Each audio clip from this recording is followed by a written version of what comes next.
রাজধানী সড়কে শৃঙ্খলা ফেরাতে গুরুত্বপূর্ণ সিগন্যাল ও ক্রসিংয়ে বসানো হয়েছে এআই ক্যামেরা। ইতোমধ্যে 8টি পয়েন্টে এআই প্রযুক্তি নির্ভর ক্যামেরা স্থাপন করা হয়েছে। অন্তত 30টি স্থানে ধাপে ধাপে বসানো হবে এই ক্যামেরা। গেল সপ্তাহে মামলাও হয়েছে 3 শতাধিক। এদিকে যানবাহনের সঠিক স্থানে রেজিস্ট্রেশন নম্বর প্লেট এবং RFID ট্যাগ লাগানোর নির্দেশনা দিয়েছে ডিএমপি। রাজধানীর কারওয়ান বাজার বসানো হয়েছে এআই ক্যামেরা। আইন অমান্য করলে বা যানবাহনের লাইসেন্সের মেয়াদ না থাকলে শনাক্ত করছে এই ক্যামেরা। ক্রসিংয়ে লালবাতি না মানা, জেব্রা ক্রসিং দখল, উল্টো পথে গাড়ি চালানো, হেলমেট ছাড়া মোটরসাইকেল চালানো সহ 6টি ট্রাফিক আইন অমান্যকারীদের শনাক্ত করবে ডিএমপির গুরুত্বপূর্ণ ক্রসিংয়ে বসানো এআই ক্যামেরা। এছাড়া গাড়ির মেয়াদোত্তীর্ণ কাগজপত্র বিআরটির ডাটাবেস থেকে শনাক্ত করতে পারবে এ প্রযুক্তি। এতে স্বয়ংক্রিয়ভাবে মামলা হবে, SMS ও নোটিশ যাবে মালিকের কাছে। সাড়া না দিলে গ্রেপ্তারি পরোয়ানাও জারি হতে পারে। এই কার্যক্রম থাকবে, আস্তে আস্তে এর আওতা আরও বাড়ানো হবে। এর মাধ্যমে আমরা এই ট্রাফিক ব্যবস্থাপনা একটা শৃঙ্খলা ফিরিয়ে আনার চেষ্টা করছি। বর্তমানে রাজধানীর গুলশান, বিজয় সরণি সহ 8টি পয়েন্টে ট্রাফিক সিগন্যাল লাইট স্থাপন হলেও পর্যায়ক্রমে প্রায় 30টি জায়গায় এই ব্যবস্থা চালু করা হবে। এটা হলে আমাদের উপরে চাপটা অনেকাংশে কমে যায়, মানে আমাদের কাজে অনেক সহায়ক হয়। মানুষজন হয়তো প্রথম দিকে একটু অভ্যস্ত হইতে একটু দেরি হবে, বুঝবে না সে কোন দিক দিয়ে অন্যায় করছে, তারপরে দেখবেন আস্তে আস্তে সব শৃঙ্খলা চলে আসবে। শাস্তি নয়, বরং সড়কের শৃঙ্খলা ফিরিয়ে আনতে ও জনসচেতনতা বাড়াতে এমন ব্যবস্থা বলছেন ডিএমপি কমিশনার। এটা আমাদের শুরু, আমাদের লোকজন কাজ করতেছে, আমাদের যারা ইঞ্জিনিয়ার, কম্পিউটার ইঞ্জিনিয়ার তারা কাজ করতেছে। অর্থাৎ ভবিষ্যতে দেখা যাবে যে প্রতিদিন হয়তো 1000 মামলা হবে। আধুনিক প্রযুক্তি ও সমন্বিত ব্যবস্থাপনার মাধ্যমে সবকিছু নিয়মের মধ্যে আনা হবে বলেও আশা পুলিশের। Khaled Raihan, independent news, Dhaka. জুলাই গণঅভ্যুত্থানের পর থেকে যেসব সংবিধান বহির্ভূত কাজ হয়েছে সেসব একটা ডক্ট্রিন অব নেসেসিটি হিসেবে দেখতে হবে বলে মন্তব্য করেছেন বিএনপির স্থায়ী কমিটির সদস্য ডক্টর আব্দুল মঈন খান।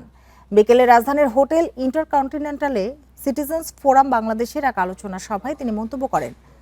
এ সময় ডক্টর মঈন খান বলেন, সংসদ ও সরকারের দায়িত্ব যথাযথ পালন করতে পারলে বর্তমান সংসদ দেশের গণতন্ত্রের জন্য মাইল ফলক হতে পারবে। সংসদ সদস্যদের দায়িত্ব প্রশ্নে তিনি বলেন, সংসদ সদস্যদের মূল কাজ আইন প্রণয়ন হলেও তারা এতে কতটা ভূমিকা রাখেন সে নিয়ে প্রশ্ন রয়েছে। তারা কি আইন পড়েন দেখে কিনা সে প্রশ্নও তোলেন তিনি।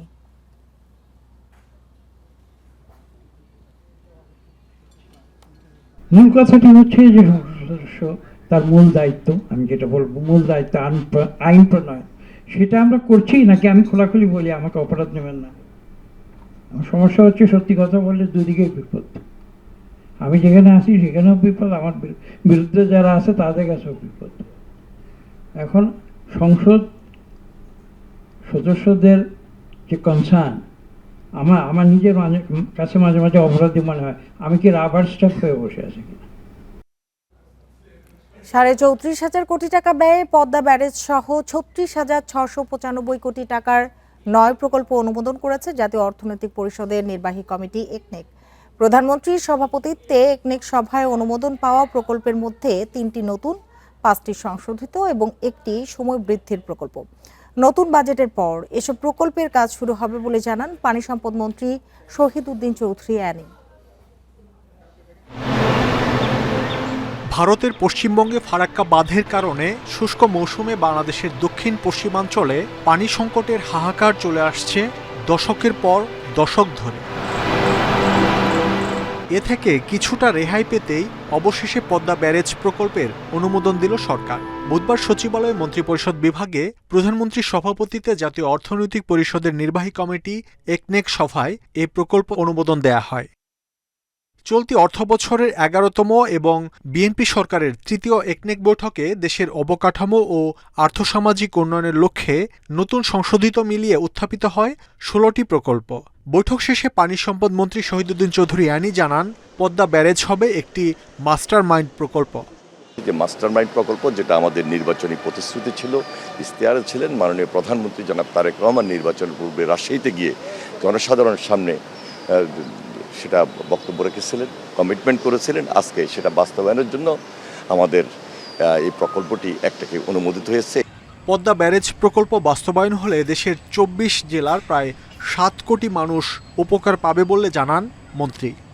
এই পদ্মা ব্যারেজ করার মাধ্যমে সর্বোচ্চ বেনিফিটটা আমরা ওই অঞ্চলের মানুষকে দিতে পারবো, সেটা কৃষিখাতে হোক, সুন্দরবনের জন্য হোক, রেভিনিউর দিক থেকে, সেটা আমরা এই প্রজেক্টটা শেষ হলে সবচেয়ে বেশি অর্জন করতে সক্ষম হব। ভারতের সঙ্গে গঙ্গা চুক্তি প্রসঙ্গে প্রশ্নের জবাবে পানি সম্পদ মন্ত্রী জানান, এ নিয়ে আলোচনা চলছে, তবে দেশের স্বার্থই গুরুত্ব পাবে। এটা সম্পূর্ণ আমাদের স্বার্থের ব্যাপার। মাহমুদ শরীফ, ইন্ডিপেন্ডেন্ট নিউজ, ঢাকা। ঈদকে সামনে রেখে কোরবানির পশুর চামড়ার দাম নির্ধারণ করেছে সরকার। এবছর ঢাকায় লবণযুক্ত গরুর চামড়ার প্রতি বর্গফুটের দাম গত বছরের চেয়ে 2 টাকা বাড়ানো হয়েছে। ঢাকায় গরুর চামড়া 62 থেকে 67 টাকা আর ঢাকার বাইরে 57 থেকে 62 টাকা নির্ধারণ করা হয়েছে। বুধবার সচিবালয়ে এক সংবাদ সম্মেলনে চামড়ার নতুন দাম ঘোষণা করেন বাণিজ্যমন্ত্রী।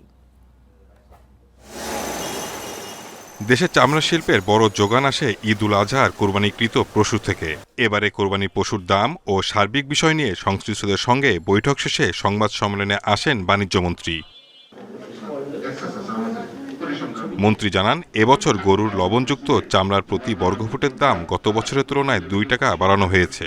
এবার ঢাকায় গরুর চামড়া 62 থেকে 67 টাকা, বকরির চামড়ার দাম 20 থেকে 22 টাকা। ঢাকার ভিতরে গরুর চামড়া নির্ধারিত মূল্য হবে প্রতি বর্গফুট 62 থেকে 67 টাকা প্রতি বর্গফুট, আর ঢাকার বাইরে 57 থেকে 62 টাকা। লবণযুক্ত চামড়া বলতেই লবণযুক্ত চামড়া। সংবাদ সম্মেলনে জানানো হয়, কাঁচা চামড়া সংরক্ষণকে গুরুত্ব দিয়ে এবছর লবণ বিনামূল্যে মাদ্রাসা ও এতিমখানায় সরবরাহ করা হবে। এজন্য 17 কোটি 60 লাখ টাকা লবণ কেনা হয়েছে। কাঁচা চামড়া পাচার রোধে সীমান্তে সতর্ক অবস্থায় থাকবে বিজিবি।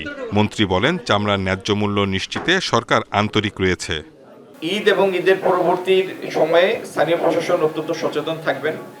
এই মন্ত্রণালয়ের অনেকগুলি টিম সারা দেশে সক্রিয় থাকবে এবং আমরা আমাদের মাননীয় সংসদ সদস্যদেরকেও অনুরোধ জানাবো, তারাও ইনশাল্লাহ সক্রিয় থাকবেন। সাভার ট্যানারির সিইটিপি নিয়ে নতুন সিদ্ধান্ত নেওয়া হচ্ছে। কারখানাগুলোতে নিজস্ব ইটিপি ব্যবহারকে উৎসাহিত করা হবে বলে জানান বাণিজ্যমন্ত্রী। চামড়া খাতকে বাংলাদেশের একটা সত্যিকার সম্ভাবনাময় খাতে রূপান্তর করব। Shahid Ahmed, independent news, Dhaka. রাজধানীর মহাখালী বাস টার্মিনালের আশপাশের সড়কে অবৈধ পার্কিংয়ের বিরুদ্ধে অভিযান শুরু করেছে ডিএমপি ট্রাফিক বিভাগ। প্রতিনিয়ত যানজটের কবলে পড়া সড়কটিতে চলাচল নির্বিঘ্ন করতে প্রতিদিনই অভিযান চালানো হবে বলে জানিয়েছে পুলিশ। এছাড়া নজরদারি বাড়াতে বসানো হবে এআই ক্যামেরা। বুধবারের অভিযানে অন্তত 50টি বাসের বিরুদ্ধে ট্রাফিক মামলা দেওয়া হয়। রাজধানীর কেন্দ্রস্থলে মহাখালী বাস টার্মিনাল থেকে প্রতিদিন উত্তরবঙ্গের বিভিন্ন রুটে চলাচল করে কয়েকশো যাত্রীবাহী বাস। টার্মিনাল সংলগ্ন গুরুত্বপূর্ণ সড়কটির দুপাশেই অবৈধভাবে একাধিক লেন জুড়ে বাস পার্কিং করে রাখায় প্রতিদিন দেখা দেয় যানজট। রাজধানীর ট্রাফিক ব্যবস্থার বিস্ফোরা এই টার্মিনালটি সরিয়ে নেওয়ার দাবি উঠলেও তা এখনও বাস্তবায়ন হয়নি। যানজট কমাতে কখনো পুলিশ অভিযান চালালে শুরু হয় ইঁদুর বিড়াল খেলা। পরিবহন শ্রমিকদের নানান অজুহাত, পুলিশ চলে গেলেই আবারও সড়কের বেশিরভাগ জায়গা জুড়ে রাখা হয় বাস।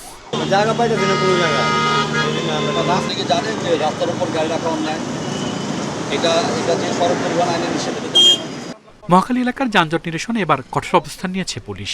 টার্মিনালের বাইরে সড়কে কোনো যানবাহন পার্কিংয়ে নিষেধাজ্ঞা জারি করা হয়েছে। এছাড়া নজরদারি বাড়াতে বসানো হচ্ছে এই প্রযুক্তির ক্যামেরা। অবৈধ পার্কিং সহ ট্রাফিক আইন ভঙ্গে হবে ভিডিও মামলা। আপনি যদি রাস্তাকে ডিপো বানায় ফেলেন তাহলে তো এটা কোনো অবস্থাতেই মানার সম্ভব না। আমরা অনেকবার রিকোয়েস্ট করেছি, একদিন দুদিন না, মাসের পর মাস, এবং কি বছরের পর বছর আমরা এই অনুরোধটা রেখেছি সবার কাছে, এবং আমরা খুব বিনীতভাবে অনুরোধ রেখেছি যে আপনারা দয়া করে এই কাজটা করেন না। এখন এই কথা হচ্ছে যে আমাদের কোনো কথা থেকে কর্ণপাত করে না। এই জন্য আজকে যেটা আছে যে আমরা আইনগতভাবে যেটা দরকার আমরা সেটা করেছি। বিভিন্ন মহলের দাবি, ট্রাফিক পুলিশ ও স্থানীয় নেতাদের নানাভাবে ম্যানেজ করে সড়কে সব বাস পার্কিং করা হয়। এ বিষয়ে প্রশ্ন করা হলে এমন কোনো সুযোগ নেই বলে জানান পুলিশের কর্মকর্তা। কে কাকে মাশওয়ারা দেয় বা আদৌ দেয় কিনা এগুলো আমার মন্তব্যের জায়গা না। আমার মন্তব্যের জায়গা হচ্ছে যে সড়ক উন্মুক্ত করতে হবে, সড়কে যান চলাচল করবে, পথচারী চলাচল করবে। আমার জায়গা হচ্ছে অতটুকু। এদিকে রাজধানীর ভিতরে কোনো আন্তজেলা বাস টার্মিনাল থাকবে না, এমন ঘোষণা একাধিকবার দেয়া হলেও এগুলো সরিয়ে নেওয়ার বিষয়ে স্পষ্ট কোনো দিক নির্দেশনা নেই ঢাকার 2 সিটি কর্পোরেশনের। আল আমিন হোসেন, ইন্ডিপেন্ডেন্ট নিউজ, ঢাকা। বিদ্যুৎ সাশ্রয়ে মার্কেট, অফিস, আদালত সীমিত করা সহ নানা উদ্যোগ নিয়েছে সরকার, অথচ দিনের বেলাতেও ঢাকা দক্ষিণে জ্বলছে সড়কবাতি। এতে একদিকে বাড়ছে বিদ্যুতের অপচয়, অন্যদিকে নাগরিকদের মধ্যেও তৈরি হচ্ছে ক্ষোভ। যাদের গাফিলতি রয়েছে তাদের বিরুদ্ধে ব্যবস্থা নেওয়ার ঘোষণা দিয়েছেন প্রশাসক আব্দুস সালাম। 8 মে শুক্রবার সকাল গড়িয়ে দুপুর 2:30, চারদিকে রোদের ঝলকানি, অথচ রাজধানীর বনশ্রী স্টাফ কোয়ার্টার সড়কে জ্বলছে সড়ক বাতি। একটি দুটি নয়, মেরাদিয়া থেকে ত্রিমোহনী পর্যন্ত অসংখ্য বাতি জ্বলছে। স্থানীয়দের অভিযোগ, সকাল থেকে জ্বললেও কোনো পদক্ষেপ নেয়নি ঢাকা দক্ষিণের বিদ্যুৎ বিভাগ। এক্ষেত্রে দায়িত্ব অবহেলা ও তদারকির ঘাটতি দেখছে এলাকাবাসী। সবার জনগণ কষ্ট পাচ্ছে আর রাস্তায় খামাখা লাইট জ্বলতেছে। যার অবহেলাই হোক আর যার ভুলই হোক, এটা অবশ্যই অপরাধ। এটা তো অবশ্যই, এটা তো সরকারি একটা সিটি কর্পোরেশনের, এটা অবশ্যই হইতেছে। এটা তো ঠিক না, কারণ এমনি লোডশেডিং হইতেছে, কারণ যায়, এতে সতর্ক থাকা দরকার। সড়কবাতি জ্বলার বিষয়টি জানতে ফোনে যোগাযোগ করা হয় ডিএসসিসির বিদ্যুৎ বিভাগের তত্ত্বাবধায়ক প্রকৌশলী মাহতাব আহমেদকে, কিন্তু সাড়া মেলেনি। নগরবিদেরা বলছেন, বিদ্যুৎ সাশ্রয়ের এমন অব্যবস্থাপনার দায় সিটি কর্পোরেশনকেই নিতে হবে। কর্পোরেশন এবং যারা বিদ্যুৎ কর্তৃপক্ষ সবার আসলে নজরদারি বাড়ানো উচিত যে কাদের গাফিলতিতে আমরা দিনের বেলায় মূল্যবান আমরা বিদ্যুৎটা অপচয় করছি, এবং এইটার একটা অপরচুনিটি কস্ট আছে। এখানে যদি আমরা বাতিটা নিপতো তাহলে হয়তো কোনো একটা বস্তি বা কোনো একটা দরিদ্র পরিবার কিংবা কোনো গ্রামের কোনো একটা ঘরে বাতি জ্বলত। এই বিষয়টাকে আমলে নিয়ে অবশ্যই যদি কারো গাফিলতি থাকে অবশ্যই তাদেরকে এখান থেকে চিহ্নিত করা উচিত। দায়িত্বরতদের বিরুদ্ধে ব্যবস্থা নেওয়ার কথা জানান ঢাকা দক্ষিণের প্রশাসক আব্দুস সালাম। কোনোভাবেই কাম্য না, যেহেতু মাননীয় প্রধানমন্ত্রী আজকে বিদ্যুৎ সহ সব কিছুই আজকে খিচ্ছতা সাধনের জন্য বলেছেন। আজকে অর্থনৈতিক মন্দা শুধু বাংলাদেশ নয়, সারা পৃথিবীতে চলছে। কাজে এই অবস্থায় তো আমাদের মাননীয় প্রধানমন্ত্রীর নির্দেশনা আমাদেরকে পালন করতে হবে। তো কোথাও যদি এর বিচ্যুতি ঘটে থাকে সেটার বিরুদ্ধে আমি ব্যবস্থা নেব। শুধু অপচয় নয়, বিদ্যুৎ চুরির দিকেও নজর দেওয়ার তাগিদ দিয়েছেন বিশেষজ্ঞরা। Adilur Rahman, independent news, Dhaka. আর এই ছিল এখনকার সংবাদ। সব খবরের আরো বিস্তারিত জানতে চোখ রাখুন ফেসবুক, ইউটিউব এবং এক্সে।